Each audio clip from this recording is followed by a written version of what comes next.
Hi guys, in this video we are going to have a look at the basic containers. There is a certain terminology that we need to understand. Mutable objects are the objects that can be modified, and immutable objects are the ones that cannot be altered. So containers are objects that are used to group together objects, right? The basic container types include a string. So string in itself are immutable. So whenever we try to multiply and reassign in a string or add and reassign in a string, basically the older object gets destroyed and a new object gets created in its place. Or in other words, the original memory location does not get altered, right? In a list is basically just a simple list of objects. Certain things to note about list. First of all, list is mutable. It is indexed by integers. And as we all know, that programming languages are zero indexed, in that the first element would be referenced by an index 0. And if the size of the list is n, the last element would be indexed by n minus 1. And items are stored in the order they were added, right? A tuple, on the other hand, is immutable.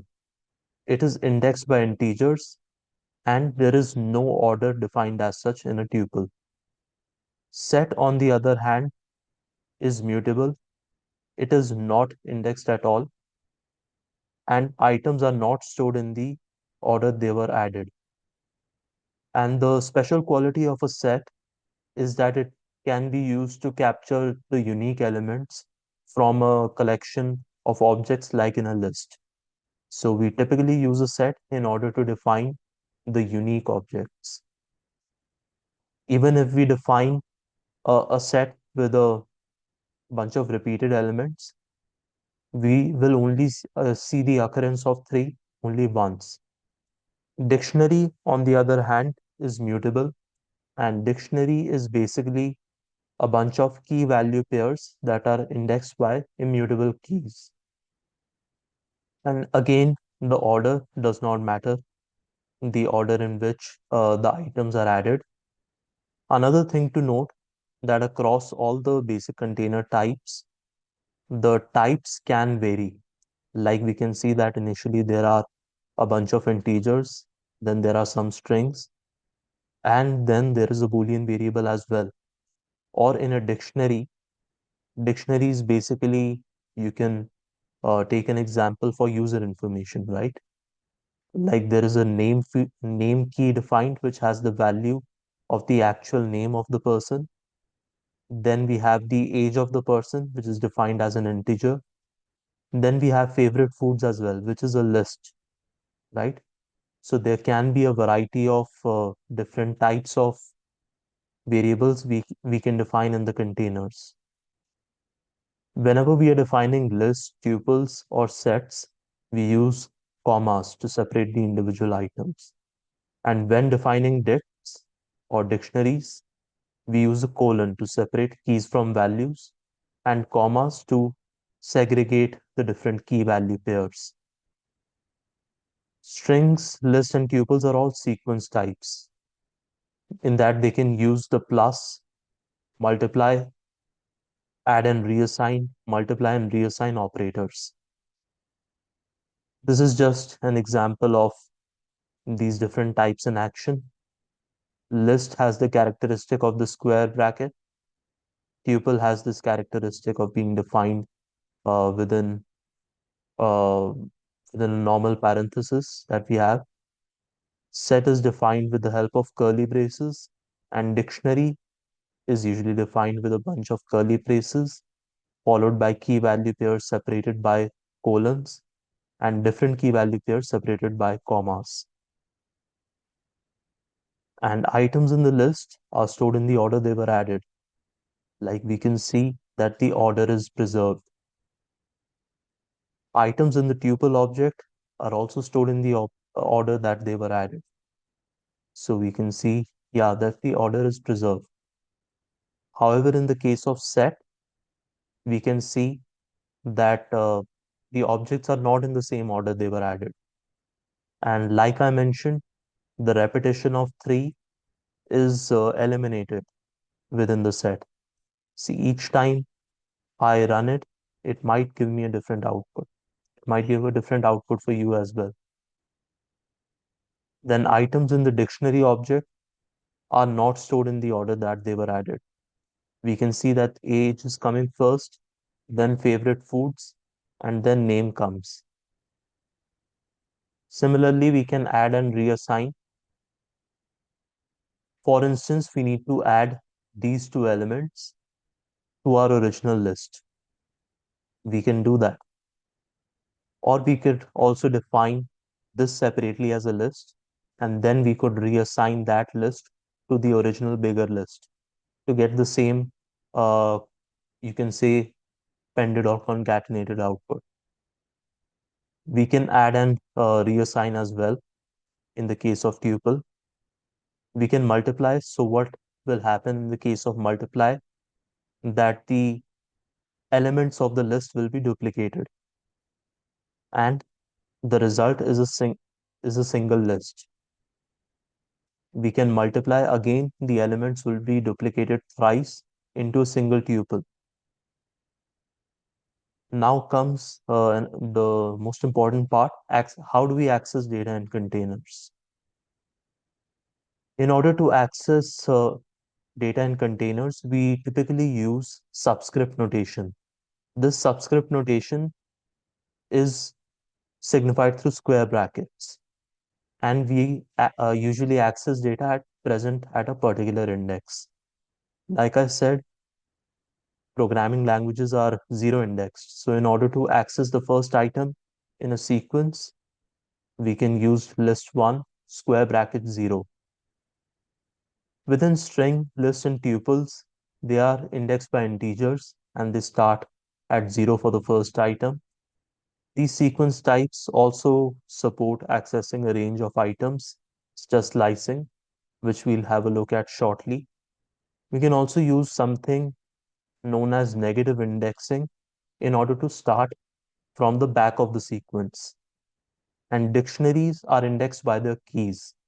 In contrary to the integer indexing, dictionaries have their elements which are indexed by keys.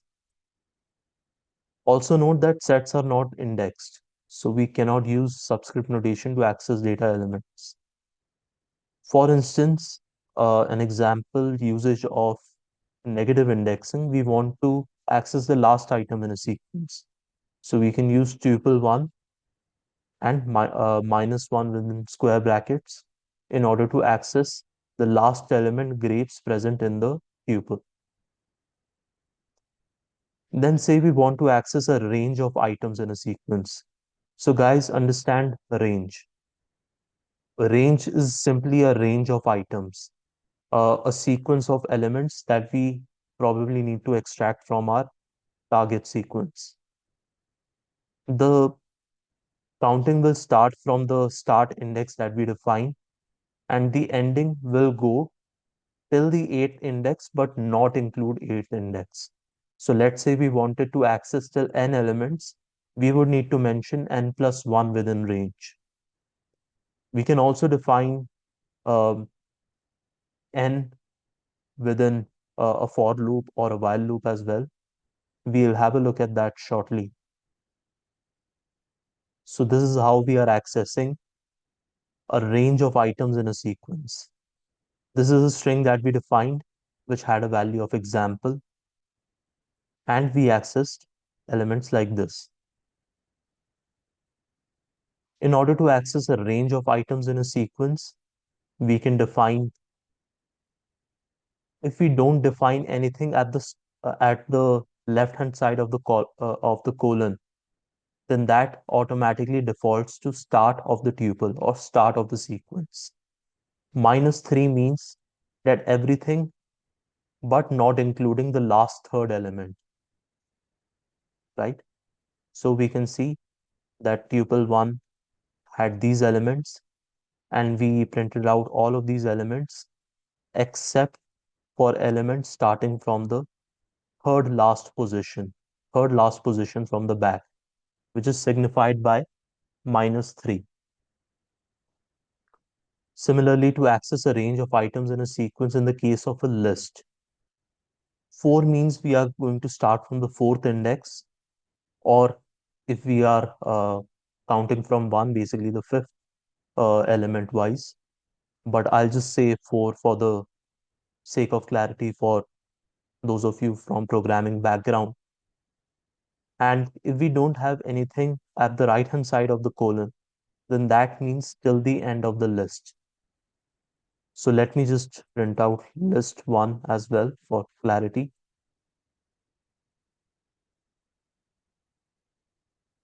And we are printing list. So here what we are doing, we are starting from the fourth index, right? So 0, 1, 2, 3, 4. We started from dog, then we don't have anything at the right hand side of the colon. That means we need to go till the end of the list. And we printed out all of these. Then accessing an item in a dictionary, our dictionary had 3 keys.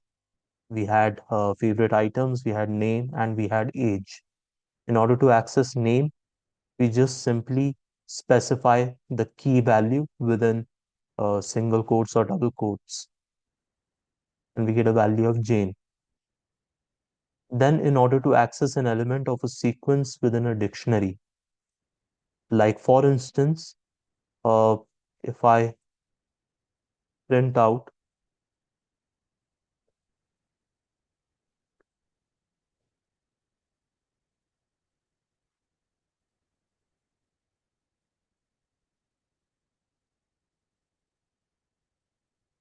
so you can see that this is a list in itself, in that the value which is present in this corresponding to this key in the dictionary is a list.